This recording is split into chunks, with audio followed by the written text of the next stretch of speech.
General اسپتال کے سامنے لنڈے بازار میں لگنے والی آگ کے شعلوں میں کئی دکانداروں کی زندگی بھر کی جمع پونجی جل کر راکھ کا ڈھیر بن گئی۔ آگ اتنی شدید تھی کہ دیکھتے ہی دیکھتے 30 سے زائد دکانوں میں پڑا کروڑوں روپے کا سامان جل کر خاکستر ہو گیا۔ دکانداروں کا کہنا ہے کہ نہیں صاحب کا یہ ایک دو کا کیسے کا کروڑ تو بھی زیادہ ہے۔ چھوٹے سے چھوٹا دکاندار ہے، اس کا کم از کم 15 لاکھ روپے کا نقصان ہوا ہے۔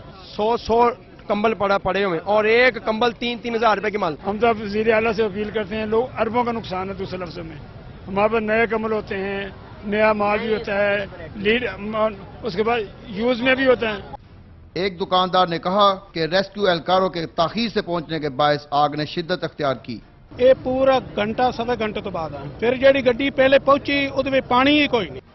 آگ لگنے سے فیروز پور روڈ کی ٹریفک کئی گھنٹے بلاک رہی۔ میٹرو بس کی سروس بھی کئی گھنٹے تک معطل رہی۔ ڈی سی او نسیم صادق اور کئی اہم عہدیدار موقع پر پہنچ کر آگ بجھانے کے انتظامات کا جائزہ لیتے رہے۔ ریسکیو 1122 اور فائر بریگیڈ کی درجنوں گاڑیوں نے کئی گھنٹے بعد آگ پر قابو پایا۔ 4 گھنٹے تک لگی رہنے والی اس آگ میں درجنوں خاندانوں کے سہانے مستقبل کے خواب بھی جل کر راکھ ہو گئے۔